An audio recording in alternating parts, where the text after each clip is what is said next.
And today we're going to be talking about how low-carb diets, though they seem super duper awesome and they're going to help you lose a lot of weight, how they could be more damaging and more harmful than helpful. Hello, and welcome to another episode of Espresso with Erin Sarit. This is going to be a good episode if you are the one that will go to a low-carb, low-sugar type of nutrition structure when you want to lose weight. And if you haven't noticed, it's today's Espresso with Erin Sarit and King Boogie with a capital K and a capital B. King Boogie. Let me hear you say it. You know, for some reason, carbs get this bad rap. And, you know, if there is any emotion around carbs or any fear of carbs, the first thing that you should know is that not all carbs are created equal. And something that the weight loss industry has done, because there are different layers to the level of knowledge, especially when it comes to carbs, that, you know, for an uneducated person, considering the fact that, you know, carbs can come in many different forms and a whole slew of multitudes, you know, it is a lot easier to say to not have any carbs, right? And humans are creatures of habit in the sense that, you know, we're going to repeat patterns. So let's say if, you know, the first time we got ourselves on a diet or lost some weight, you know, maybe we did, as a matter of fact, I would love to know from you guys, like the first time you told yourself, oh yeah, I'm going to go on a diet or I'm going to lose some weight. Like what did you do? And I want to see that so that we can see what sort of carb restriction, you know, like did you get most attached to emotionally? Because this pattern can actually dictate your long-term trajectory.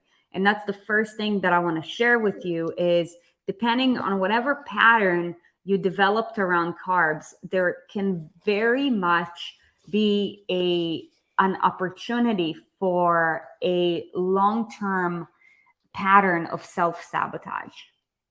Right? And self-sabotage comes in a lot of times in the form of stress eating, emotional eating, yo-yo dieting, the whole ordeal. I know this because I've struggled with this myself for a really, really long time before I understood it in a better way, right? So the pattern, drop it in the chat, you guys, would love to see it. So, you know, like the pattern that I followed is, you know, like an elimination of carbs.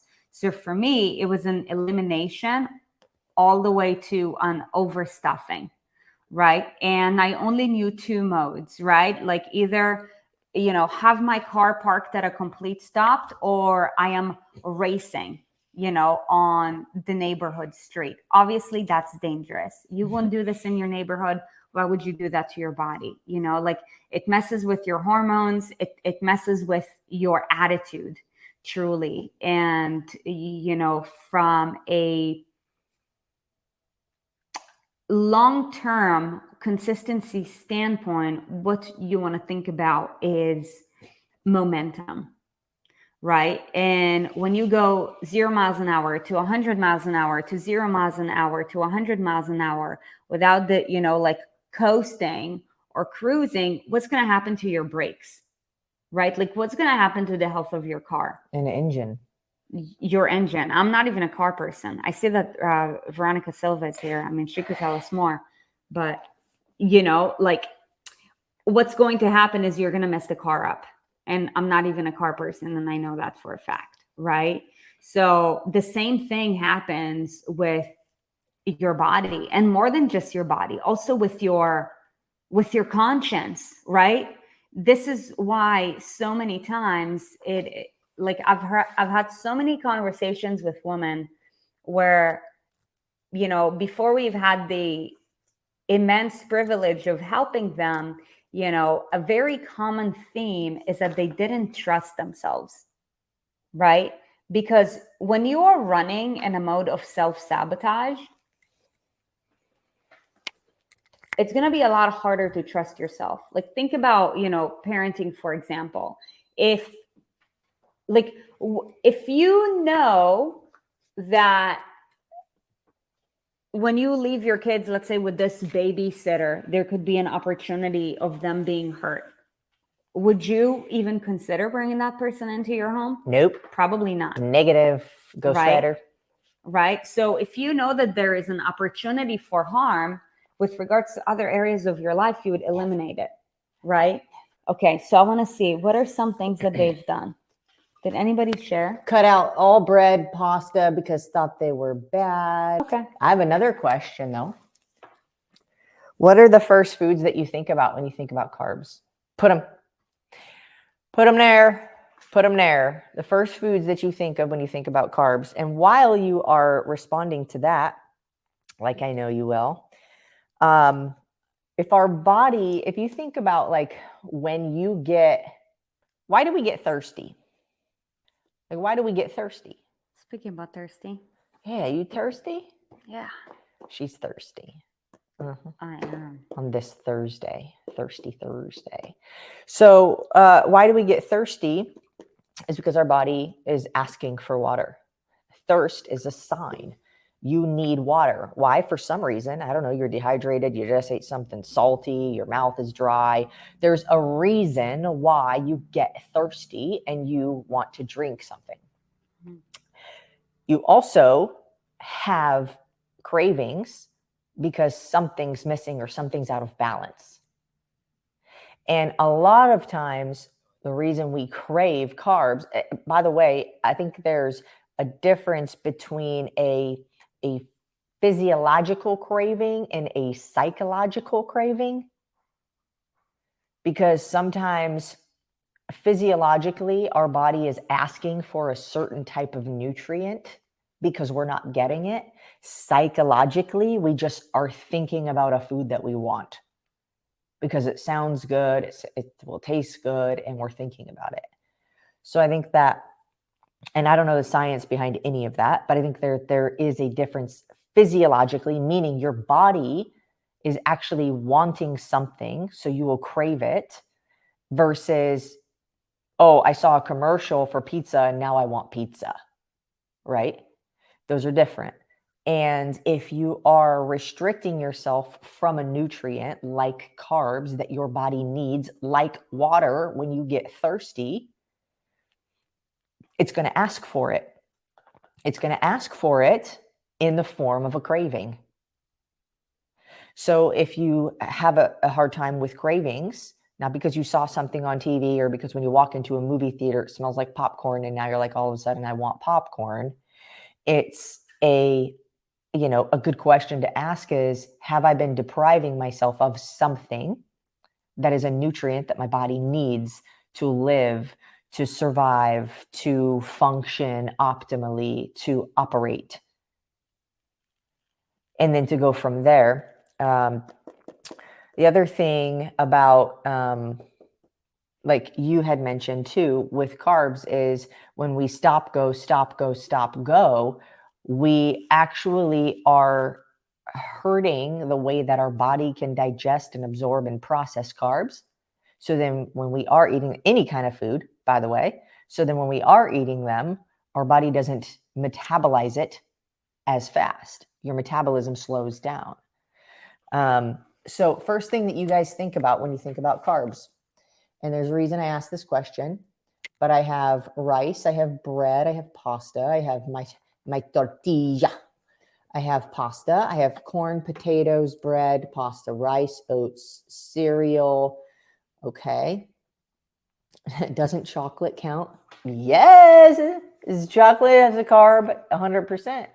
And I find it interesting because I think that you guys are a very unique community and that many of you here have been listening to us. So I'm not surprised that I see rices and potatoes and things like that. But most people, when they think about carbs, they think about pizza, croissants, donuts, which is a lot of bread.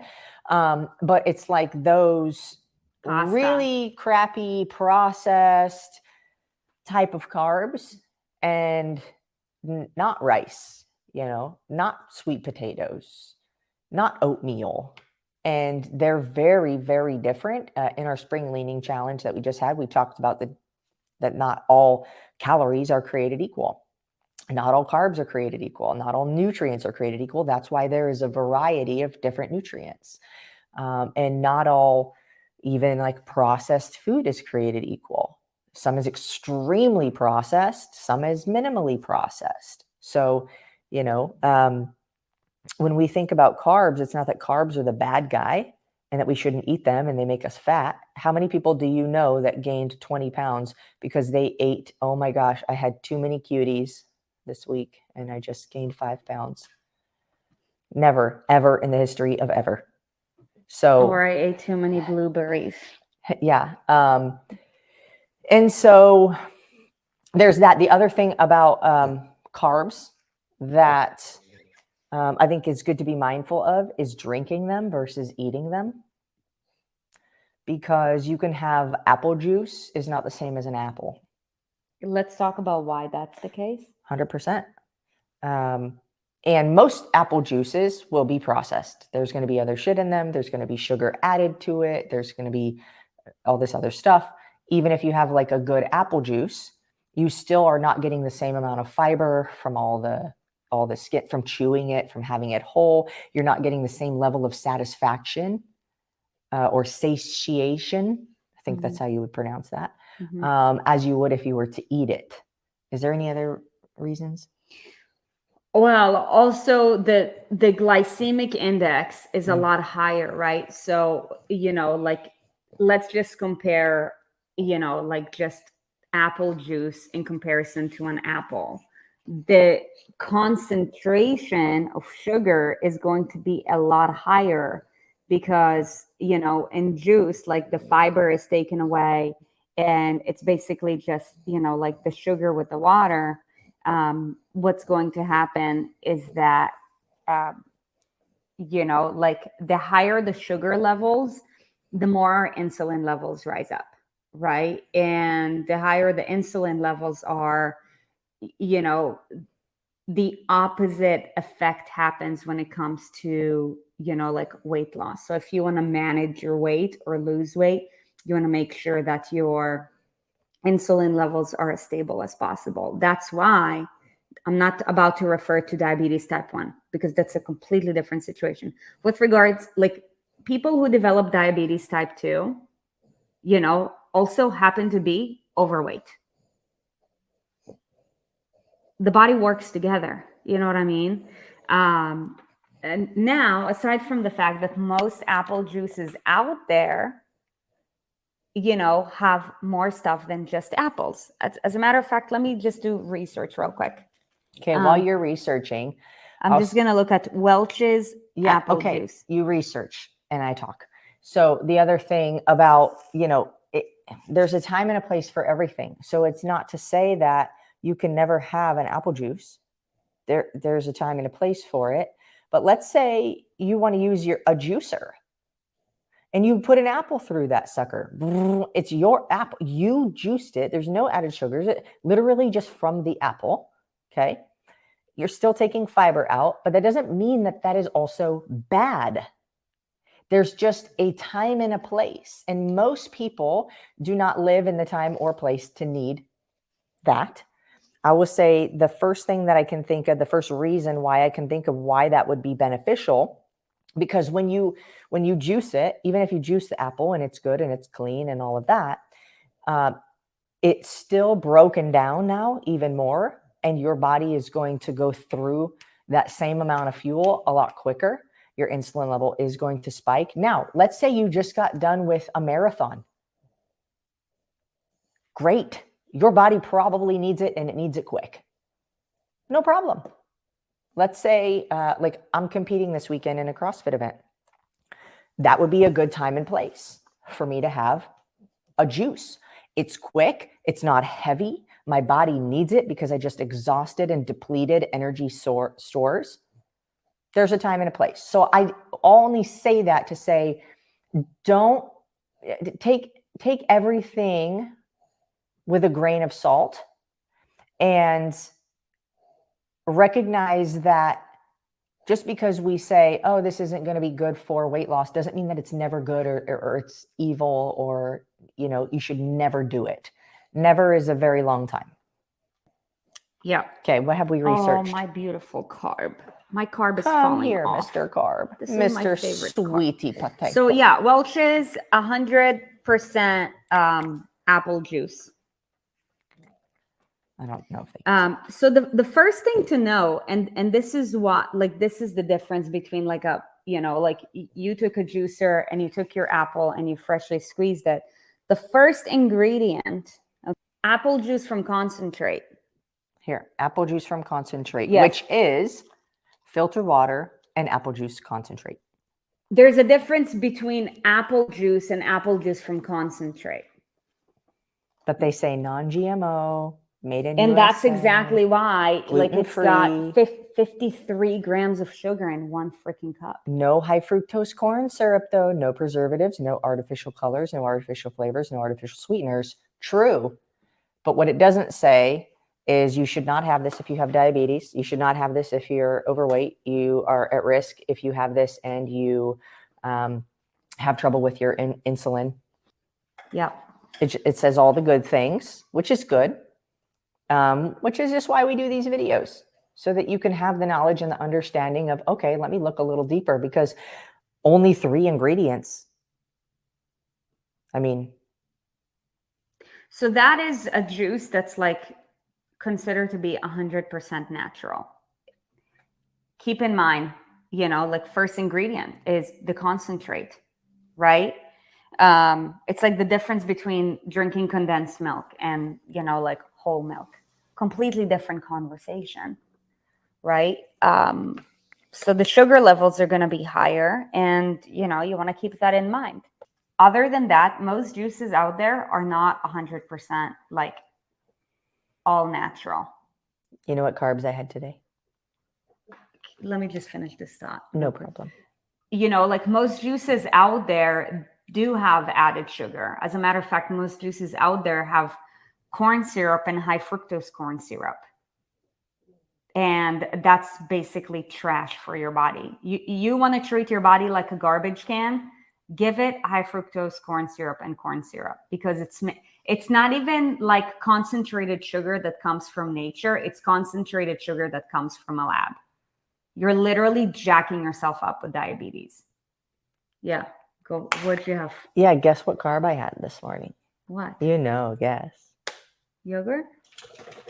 It doesn't really have all carbs in it. A little bit. The lactose. Yeah, but I'm talking about carbs. Plantain chips. Plantain chips. I love them. I love Plantain chips. And I don't have them all the time, but when I do, I have all of them. So I probably had 16 chips. So the first thing to note about carbs and why eliminating carbs out of your diet may actually not be functional for you and your goals is because it can actually cause to prolong periods of self-sabotage. Okay. So what you're telling me is I can either have carbs and shorten and lessen my self-sabotage, or not have carbs and self-sabotage? Is that what you're telling me? Say it again. I either have carbs, I enjoy my carbs, and I'm less likely to self-sabotage. Yep. Or I restrict myself of the one thing God put on planet Earth that soothes my soul, and I'm more likely to self-sabotage. Basically. Gosh. So let's compare this to a car. Again, let's compare weight loss to a car. Imagine you're driving from California to New York. Okay. It's For the record, carbs are not the one thing that soothes my soul. It's about 3,000 miles. You know, it's a journey that you want to get there as fast as possible, right? Like, I remember when we did our first cross country from Jersey to California, we planned it in a way where how can we get there as fast as possible? Is it like 2 days or 2.5 days? No, that was 3 days. California to No, we were like Florida. Anyways, so you know, like you want to get it done as fast as possible. And once you make up in your mind that, oh yeah, like I want to drop weight, you want to get it done as fast as possible. Basically, you know, like same mindset. And I share this with you because would you rather drive on that journey at 100 miles per hour, knowing that, you know, every 100 miles, your engine will be completely like just burnt out and smoke will be coming out and you will have to take a 2-hour break? Or you're going to get pulled over and fined. Or would you rather go 75 miles an hour and be able to go 5 hours and your engine wouldn't overheat? If anything, all you'll have to do is just fill up your gas and go pee once or twice a day. Right. So it's the same analogy. And that's why a lot of times we don't consider these things because number one, we don't know. Number two, it's not talked about. And, you know, number three, once we make up in our mind that we're ready to change, we want to be at our destination ASAP. Right. But we don't realize the long-term effects that can come along with it. Okay, so from a physiological standpoint, I want to share with you also what happens when you restrict yourself of carbs. Listen, by the end of the day, if carbs are made from Mother Nature, there is a reason why they're made. Because everything in nature makes sense. And everything has a rhyme and a reason and a purpose, right? So, you know, when our body is designed to consume carbs because we actually have carbohydrate stores. However, an overconsumption of carbs and an overconsumption of the wrong carbs leads to tapping into fat storage, right? So the easier thing to do when we're uneducated, right, is to just go through elimination. However, if we do have carbohydrate stores, then why eliminate something that your body actually needs? If it didn't need it, it wouldn't be stored. This is why, as a matter of fact, like if you think about, you know, like using your body for performance, think about athletes. There's a reason why you'll see athletes eat carbs because the body needs it. It's just most people don't understand it. So when we deplete our stores, over a prolonged period of time, what we're actually doing is we're sending signals to the brain that, hey, storage is depleted, like prepare for winter. Storage is depleted, prepare for winter. Like think about that. So what do we do when we prepare for winter? Oh shit, winter is coming. Food's gonna be scarce. I'll tell you what happened when I was a kid. I would hold my arms out like this and my parents would load my arms up with a bunch of wood and would stockpile it. Your body does the same thing with food. And let me save it. Right? Like if you deprive your stores, your body's going to be like, oh shit, the storage compartment is empty. Let's reserves. And what are reserves of energy? It's fat.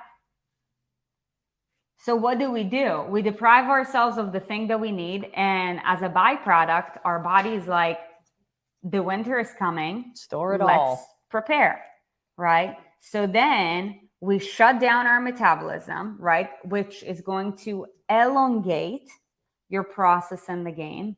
And also, make you more tired. And also we tap into our fat stores.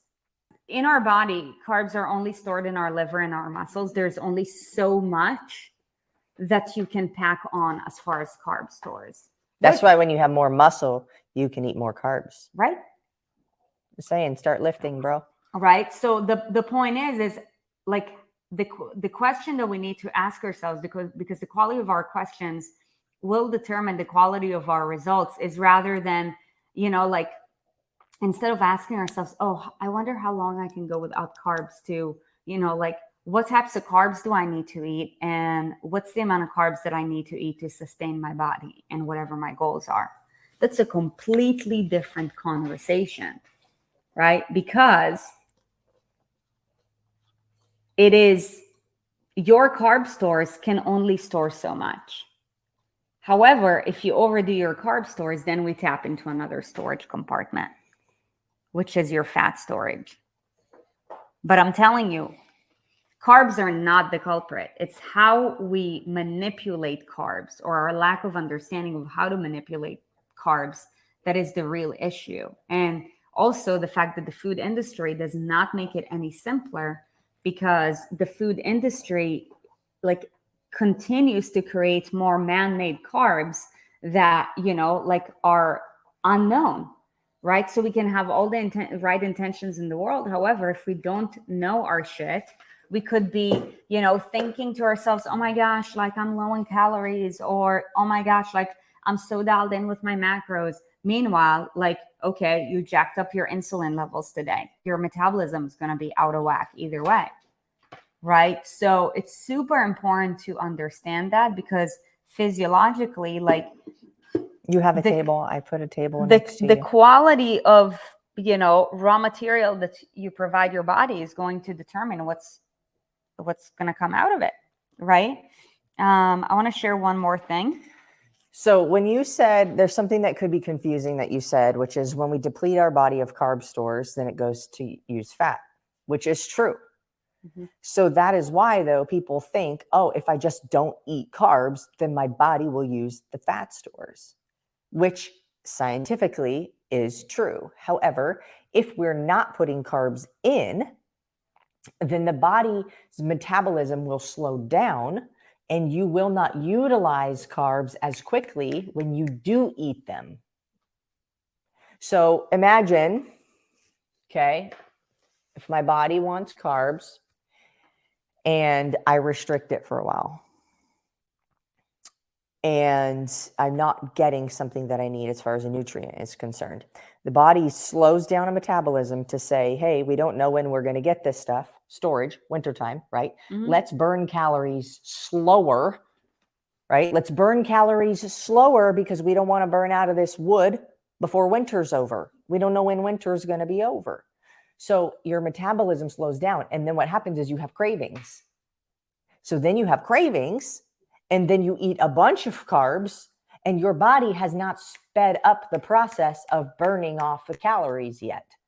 So now what it does is say, yay, we just got a bunch more wood in case winter lasts longer. Yeah. Let's hold on to it in case we need to make some fire, right? In case the winter lasts longer. So it's the lack of consistency that really screws us up, because we go, no carbs, a lot of carbs, no carbs, a lot of carbs. And then there's this confusion. Yeah. And the more your body is confused, the less it trusts you, right? So the longer it's going to take it to actually adapt. From a big picture, you know, weight loss standpoint, it can stall your results, because this repeated pattern is going to lead to your body actually, you know, like taking more time to build trust, like we just talked about, because it is going to expect that, you know, like every time you go into the pattern of stop and go, it's like, oh, wait, but I know what's going to happen next, because I've been through this already 100 times. So let's continue doing what we've been doing, because the same thing is going to happen anyways. And I know that the winter is coming. Here's the truth. Like, our body is smarter than us. Our body has evolved over literally millions and millions of years. You're literally, like, you have the most incredible machine. The reason why, you know, if you feel like your body is out of whack, your body is misaligned, it's because you've exposed it to the wrong habits, right? Like, the operating system that's been operating the body has been giving it the wrong commands, right? So, I mean, systems are broken, right? Systems need to be fixed. And, you know, like, we got to clean up the mess. Your body does want to fall in place. Your body does want to feel good. It does. Now, of course, every once in a while, there's always super freak accidents, right? So we're not talking about that. We're talking about the general consensus, right? Like the fact that right now we're heading into a trend of almost 50% of this country is considered to be morbidly obese. It's not because there is something wrong with our genetic code. Because if you look at our ancestors, they were all freaking beasts, jacked up beasts. Why do we look like slouchy, grouchy, overweight, like humans right now? It's the compound effect of nurture in a non-helpful direction. Yeah. So what we learn from our parents is usually what we end up teaching our kids, whether we want to or not. And not just that. And it's also like, what's the school system teaching us, right? Because unless we're very mindful of who we are and why we operate the way we do, and we do the hard internal work to shift that. Otherwise, history repeats itself. Yeah. So, there's lots of work to do. And thank you for investing your time and energy and continuing to educate yourself, right? So that you can hopefully lead yourself with better patterns and also let that transfer over to your kids, right? So that your kids from a young age don't have to overconsume like high fructose corn syrup and get diabetes by the time they're 12, but rather, like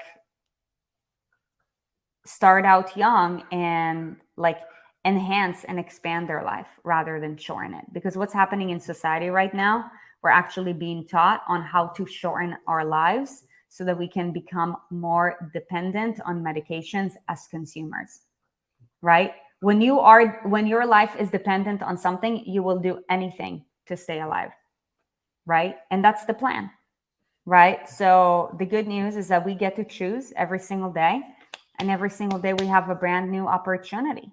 So, we hope you found value in this. And if you know someone who will benefit from this, please, spread the love, share the love. That's all we ask, right? This is the gift that keeps on giving. And the only way for us to be able to change our community is to start within our home.